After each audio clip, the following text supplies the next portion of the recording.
हाँ जी, स्वागत है सभी का इस पढ़ने और पढ़ाने महफिल में। देखिए दोस्तों, आज हम बात करते हैं 29 फरवरी को जो जीडी का एग्जाम हुआ है उसमें जीके जीएस के जो क्वेश्चन है उनके बारे में एक बार चर्चा कर लेते हैं। कौन कौन से क्वेश्चन है एक बार आपको रैंडमली पता लग जाएगा कैसे क्वेश्चन आ रहे हैं। तो बात कर लेते हैं थोड़ा सा 15-20 मिनट के अंदर। अब पूरा क्वेश्चन का क्वेश्चन पता चल जाए, थोड़ा फॉर्मेट पता चल जाएगा आप लोगों को जो बच्चे आगे एग्जाम देने वाले हैं।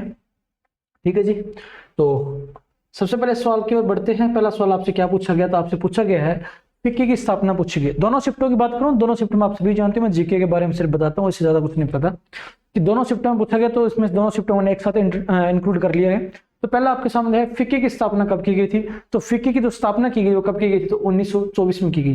तो आपके सामने क्वेश्चन है कि फिक्की की स्थापना कब की गई थी। तो याद रखना 1924 में इस फिक्की की स्थापना की गई थी। अरे जी बात समझ में है ना। तो फिक्की की स्थापना कब की गई थी? तो 1924 में फिक्की की स्थापना की गई थी। आगे बस समझ में। दूसरा सवाल आपसे पूछा गया है, अगला सवाल आपसे पूछा गया है वो क्या है? नवजोत कौर का संबंध किस खेल से? नवजोत कौर का संबंध किससे? तो आपको याद रखना हॉकी से। तो नवजोत कौर जी का संबंध किस खेल से? तो याद रखना हॉकी से इनका खेल का संबंध है। वहीं पर अगर बात करूं परिवहन का संबंध किस क्षेत्र से है?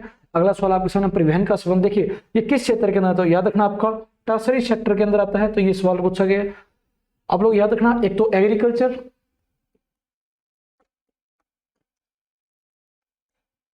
तो एग्रीकल्चर आता है किस में आता है? फर्स्ट में आता है, फर्स्ट सेक्टर के अंदर आता है। याद रखना ये चीज आ रही बस में। सर्विस सेक्टर, तो सर्विस किस में आता है? तो आपका सेकेंडरी में, सॉरी सर्विस सेकेंडरी में ना आकर आपका आता है इंडस्ट्री सेक्टर जो होता है। इंडस्ट्री किस में आती है? आपकी द्वितीय श्रेणी में। और तीसरे में कौन सा आता है? सेवा क्षेत्र। कौन सा था जी? सेवा क्षेत्र। तो हो सकता है आपसे सवाल पूछे डॉक्टर वगैरह, इंजीनियर वगैरह, परिवहन व्यवस्था, ये सारी किस में आती है? टर्सरी में आती है। जबकि आप देखोगे इंडस्ट्री किस में आती है? सेकेंडरी में। आपको बता दूं भारत में सीधा दूसरा जो सेक्टर वो डेवलप ना और किसका कौन सा हुआ है? सीधा डायरेक्ट तीसरा सेक्टर डेवलप हुआ है। ये चीज आप लोगों को ध्यान में रखना है। अरे बस समझे। उसके बाद अगर बात करें परिवहन का संबंध किस क्षेत्र से, तो परिवहन का हमने देख लिया। अगला सवाल आपके सामने है पूर्वी उत्तर भारत की जनगणना के आधार पर सर्वाधिक साक्षरता दर किस राज्य में है? तो याद रखना मिजोरम के अंदर है। तो मिजोरम जो है उत्तर पूर्व भारत का सबसे अधिक साक्षरता दर के वाला राज्य है। तो आपको याद रखना 2000 की जनगणना के आधार पर। ये बात ध्यान रखना कौन सी? 2000 की जनगणना के आधार पर। कई बार सवाल पूछा जाता है कौन सी जनगणना, ध्यान रखना 2000 जनगणना के आधार पर सबसे अधिक पूर्वी उत्तर भारत में शिक्षित राज्यों के अंदर साक्षरता दर वाला कौन सा गया? मिजोरम हो गया। ठीक है जी, यहां तक समझ पा रहे होंगे। नेक्स्ट क्वेश्चन, नेक्स्ट की बात करते हैं। एक सवाल पूछा गया कि सिकंदर के आक्रमण से पूछा गया। देखो ऐसे एग्जामिनेशन में सवाल आपका सल्तनत काल जो है या फिर आपका दिल्ली सल्तनत होगी या उससे पहले आपको देखोगे तो उस टाइम के अगर क्वेश्चन कई बार पूछे जाते हैं तो आपको याद करना है। अलाउद्दीन खिलजी हो गया, इनका इंपॉर्टेंस रहता है। बाबर के बारे में पढ़ लो, अकबर के बारे में पढ़ लो। उसके बाद आप देखोगे थोड़ा सा उनके जो कल्चर आर्ट के अंदर उनका किसका सहयोग ज्यादा था, या सांझा के बारे में जैसे आप पढ़ लोगे। उसके बाद अगर सिकंदर के आक्रमण की बात हो तो आप लोगों को ध्यान रखना है, या मौर्य साम्राज्य के अंदर हिस्ट्री का इंपॉर्टेंट रहता है, बौद्ध और जैन धर्म से इंपॉर्टेंस रहता है। तो ये चीजें फैक्चुअल डाटा आपको पढ़ना पड़ेगा। तो आपको याद रखना 326 बीसवीं ईसा पूर्व के अंदर ये आया था। कौन? आपका सिकंदर आया था, भारत में आक्रमण किया था। आ रही बात में। कई बार सवाल रहता है अगर आपसे सवाल पूछ ले मोहम्मद गजनवी, मोहम्मद गजनवी का नाम याद रखना है। तो मोहम्मद गजनवी ने सबसे अधिक बार भारत पर आक्रमण किया था। सबसे अधिक आक्रमण करने वाला व्यक्ति था ये, याद रखना ये चीज। तो कई बार सवाल पूछा ऐसा विदेशी जिसने सबसे अधिक आक्रमण किया हो, तो मोहम्मद गजनवी का नाम सबसे इंपॉर्टेंट रहता है। आ रही बात समझ में? ठीक है जी। ओडिशा नृत्य से कोई क्वेश्चन आया तो याद रखना ओडिशा नृत्य शायद में भी यहां से हो सकता है। ओडिशी नृत्य पूछा हो किस राज्य का है? तो मैंने आपको बताया शास्त्रीय नृत्य से सवाल आ रहे हैं तो ओडिशी राज्य से। तो ओडिशा नृत्य जो आपका किससे? तो ओडिशा से है। आ रही बात? तो शास्त्रीय नृत्य कहां से आ रहे हैं? तो आपको याद रखना शास्त्रीय नृत्यों के बारे में चर्चा होनी चाहिए आप लोगों के पास में। तो शास्त्रीय नृत्य की अगर बात करें तो शास्त्रीय नृत्य आपको पता होना चाहिए 8 शास्त्रीय नृत्य है। तो कौन कौन से आपको याद जानते हो? भारतनाट्यम, भारतनाट्यम, भारतनाट्यम के बाद आपको पता होना चाहिए, भारतनाट्यम के बाद आपका आता है केरल के अंदर मोहिनी अट्टम, मोहिनी अट्टम। हाँ जी। तो मोहिनी अट्टम के बाद अगला जो सवाल आता है आपका, मोहिनी अट्टम के बाद जो नेक्स्ट क्वेश्चन आता है आप लोग याद रखना, अगला जो शास्त्रीय नृत्य है वो आपका कथक। कौन सा होगा? कथक होगा। कथक के बाद आपको याद रखना है कथकली, कथकली। कथकली के बाद इंपॉर्टेंट सत्रिया नृत्य याद रखना है, सत्रिया। तो ये कहां का है? तो असम का है, याद रखना ये चीज। तो सत्रिय जो नृत्य है, सत्रिय जो कहाँ का है, असम का है, याद रखना चीज। तो एग्जामिनेशन में ऐसे सवाल आपसे पूछे जाते हैं अक्सर। सुप्रीम कोर्ट में किस अनुच्छेद के तहत रिट जारी की जाती है, आपको याद रखना 32 के तहत। आप लोग याद रखना 32 आर्टिकल संविधान की आत्मा भी माना जाता है। बी.आर. अम्बेडकर साहब ने इस बात को कहा है। रिट भी कई प्रकार की होती है, आपको याद रखना मैंडेमस, मैंडेमस के बाद आपको बंदी प्रतिक्षण हो गया, हैवियस कॉर्पस जिसे हम बोलते हैं, habeas corpus, mandamus, quo warranto, सरसरी, है ना। तो आपको याद रखना ये 5 रिट है, 500 रिट आपको याद रखनी है। अगर ये तो चलो सुप्रीम कोर्ट के अंदर था, अगर आपसे पूछ ले हाई कोर्ट में, तो याद रखना आर्टिकल 226 के तहत हाई कोर्ट में ये रिट जारी करवाई जाती है। तो आपको ये भी अनुच्छेद आपको याद रखना है। आर्टिकल 226 के तहत किसमें, हाई कोर्ट में रिट जारी करवाई जाती है, और यहाँ से 32 के तहत आपको सुप्रीम कोर्ट से द्वारा रिट जारी कराई थी। कब कराई थी? जब आपके फंडामेंटल राइट्स का उल्लंघन हो। लेकिन आर्टिकल 226 के तहत हाई कोर्ट को एक प्रोविजन है, स्पेसिफिक पावर है, अगर वो करे तो करे, ना करे तो ना करे, लेकिन बाध्यता किस पर है? सुप्रीम कोर्ट पर। सुप्रीम कोर्ट आपके संविधान का रक्षक माना, आपके मूल अधिकारों का संरक्षक माना जाता है। तो याद रखना मूल अधिकारों का संरक्षक या संविधान का संरक्षक किसे कहा जाता है? तो सुप्रीम कोर्ट को कहा जाता है। ये भी सवाल बनता है कई बार, ठीक है जी। तो बी.आर. अम्बेडकर साहब ने संविधान की आत्मा का। आपसे एक सवाल पूछता हूं कि प्रस्तावना को संविधान की आत्मा किसने कहा? प्रस्तावना को संविधान की आत्मा किसने कहा? तो याद रखना प्रस्तावना को संविधान की आत्मा की जब बात आती है तो याद रखना ए.एन. पालकीवाल ने। किसने? ए.एन. पालकीवाल का नाम याद रखना, ए.एन. पालकीवाल। तो ए.एन. पालकीवाल का नाम याद रखना, जिन्होंने संविधान की आत्मा का किसे? प्रस्तावना को। याद रखना ये चीज, ठीक है जी। प्रेस की स्वतंत्रता की बात आती है तो आपकी जो बोलने की स्वतंत्रता वो किसमें? आर्टिकल 19 के तहत। तो 19(1) के तहत, 19(1) के तहत किसकी? प्रेस की स्वतंत्रता, बोलने की। तो वही बोलने के साथ साथ आपको चुप रहने की भी स्वतंत्रता है। कई बार एग्जामिनेशन में ऐसे सवाल पूछे जाते हैं जो उल्टे सीधे सवाल होते हैं कि जब आपको बोलने की स्वतंत्रता तो क्या आपको चुप रहने की स्वतंत्रता? बिल्कुल जी, जहां बोलने की स्वतंत्रता है वहां चुप रहने की। आपको बता दूं आपका नींद का भी अधिकार है, सोने की भी स्वतंत्रता है। आपके साथ अगर सोने के टाइम में छेड़छाड़ की जाए तो आप लोग ध्यान रखना सुप्रीम कोर्ट से आप रिट जारी करवा सकते हो। आरी बात में एक यूपीएससी के अंदर एक सवाल पूछा गया था एक एग्जामिनेशन के अंदर कि जो मैरिज है आपकी स्वतंत्रता किसके अंदर आता है? तो मैरिज आपका गरिमापूर्ण जीवन जीने का अधिकार के साथ साथ आप इंक्लूड कर सकते हो। तो आपकी 19 के तहत इसके स्वतंत्रता में आता है। तो वहीं पर आपका शिक्षा की जो स्वतंत्रता है वो किसके तहत है? तो आर्टिकल 21(a) के तहत आपकी शिक्षा की स्वतंत्रता से संबंधित है। तो ऐसे सवाल आपसे एग्जामिनेशन में पूछे जाते हैं। तो फंडामेंटल राइट आप ढंग से कर लो, वहां से एक सवाल आ रहा है, रैंडमली आ रहा है, आपने प्रीवियस देख लिए होंगे, जो मैंने आपको बताया पिछली क्लासों के अंदर आपने देख पा रहे होंगे कि रैंडमली एक सवाल पूछा जा रहा है आर्टिकल से। तो आर्टिकल आप लोगों को आने चाहिए, ठीक है जी। अगला बात करते हैं भारत रत्न किसे दिया जा चुका है। तो भारत रत्न की जब बात आती है तो याद रखना लता मंगेशकर और भूपेन हजारिका। तो लता मंगेशकर जी का नाम आता है, इंपॉर्टेंट है। तो लता मंगेशकर जी को और भूपेन हजारिका को जी को क्या दिया गया? भारत रत्न दे दिया जा चुका है। आर्य भाषण में अगर इससे संबंधित कोई सवाल पूछा गया होगा तो जहां तक मुझे बच्चों ने बताया, मैंने जितना किया, देखो जो चीज ऑथेंटिक है वो आपके सामने है, ठीक है। मैं बिल्कुल वो बकवासबाजी वाली बात नहीं करता। जितना मेरे को बच्चों ने बताया मैंने आपके सामने सवाल रख दिए, इससे ज्यादा कुछ नहीं बताया मेरे को, ठीक है।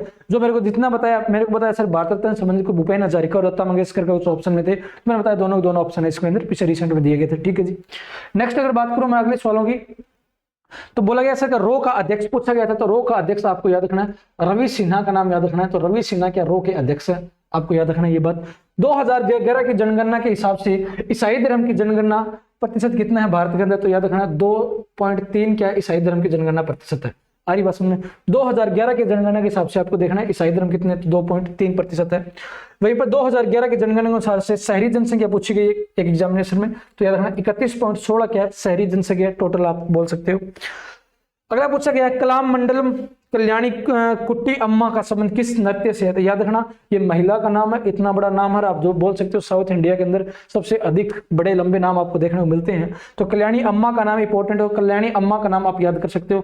मैंने बाकायदा ये आपको ट्रिक के साथ इनको याद करवाया है, पीछे आप देखोगे मेरी क्लासों के अंदर, आप प्ले लिस्ट के अंदर जाओगे तो वहां पर आपको ट्रिक के साथ चीजें मिल जाएगी। तो कल्याणी अम्मा कुट्टम का संबंध किससे? तो मोहिनी अट्टम से है, ठीक है जी। मोहिनी अट्टम एक शास्त्रीय नृत्य है, वो कहाँ का है? तो आपको याद रखना केरल का है। आरी बसम में तो केरल का क्या है? मोहिनी अट्टम है। भगवान कृष्ण ने मोहिनी रूप धारण किया था भस्मासुर से भगवान शिव को बचाने के लिए। आरी बसम में तो भस्मासुर ने वरदान प्राप्त किया था किससे? भगवान शिव से, और इसी कारण भगवान शिव पर ही पहली बार आजमाने की कोशिश की। तो भगवान विष्णु ने, ये माना जाता है कि भगवान विष्णु ने मोहिनी रूप धारण कर भगवान शिव की रक्षा की भस्मासुर से, इसलिए इसको क्या माना गया? मोहिनी अट्टम क्या आपका एक शास्त्रीय नृत्य माना गया किसका? केरल का, ठीक है जी।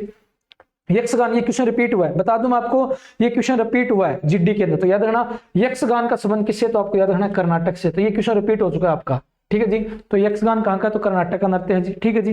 प्रथम पंचवर्षीय योजना कार्यकाल, मैंने बताया आपको पंचवर्षीय योजना से सवाल आ रहे हैं, तो आप लोग ध्यान रखना, पंचवर्षीय योजना 100% पढ़ के जाओ भाई, जो बच्चे आगे आगामी एग्जाम देने वाले हैं। तो 1952 1956 के बीच में पंचवर्षीय योजना का वर्ष माना जाता है। तो प्रथम पंचवर्षीय योजना यही रही आपकी। आपसे पूछ ले असफल योजना या बीच वाली सब, जो आपसे पूछ ले कि ऐसी योजना जो बीच में बंद होगी, तो याद रखना तीसरी पंचवर्षीय योजना, सॉरी अब तीसरे नाव का आप बोल सकते 1977 से 79 तक की जो पंचवर्षीय योजना वो बीच वाली थी, 3 साल के लिए चली थी। ठीक है जी। नेक्स्ट क्वेश्चन की ओर चलते हैं। अगला सवाल आपके सामने पेश किया जा रहा है। देखिए ये सवाल आपके सामने पेश किए गए हैं। 2022 में फीफा कप, तो याद रखना दोहरा कतर में हुआ था, तो ये आपको ध्यान में रखना।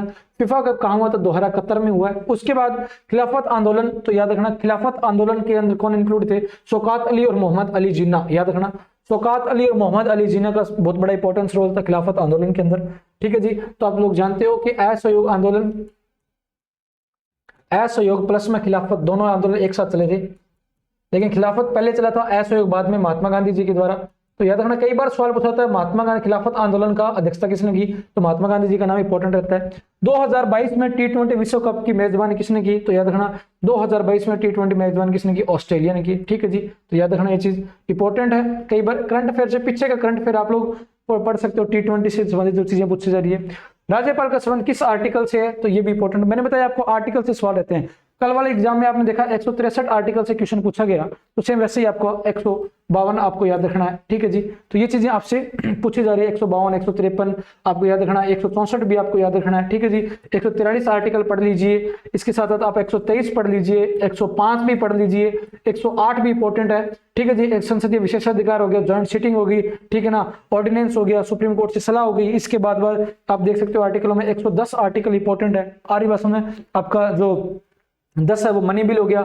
112 आपका बजट हो गया, जिसे आर्थिक सर्वेक्षण के रूप में जाना जाता है। आर्टिकल 117 आपका वित्तीय जो आर्टिकल है, वित्त के लिए आर्टिकल आपका वित्त बोल सकते हो, वित्त बिल के लिए है, ठीक, फाइनेंस बिल के लिए। उसके बाद आप बोल सकते हो 79 आर्टिकल मैंने कल आपको बताया था, आपके संसद का प्रोविजन है। 80 भी इंपॉर्टेंट है, 81 भी इंपॉर्टेंट, राज्यसभा लोकसभा आपको याद रखना है। उसके बाद 72 आपका राष्ट्रपति के समाधान की शक्तियां इंपॉर्टेंट है, कई बार एग्जामिनेशन देखा गया सवाल।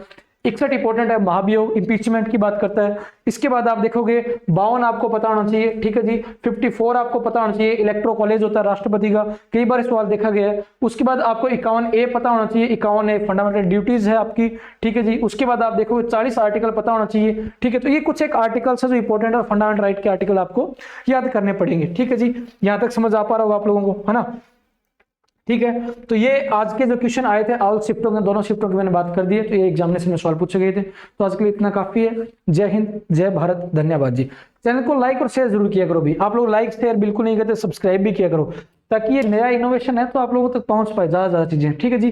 वरना हम ऑफलाइन क्लासें कर रहे हैं तो वहां पर बच्चे बहुत है, लेकिन मैं ऑनलाइन के लिए इसलिए बोल रहा हूँ आप लोगों को, ताकि आपको नई नई अपडेट मिलती रहे इस चैनल के द्वारा। ठीक है जी।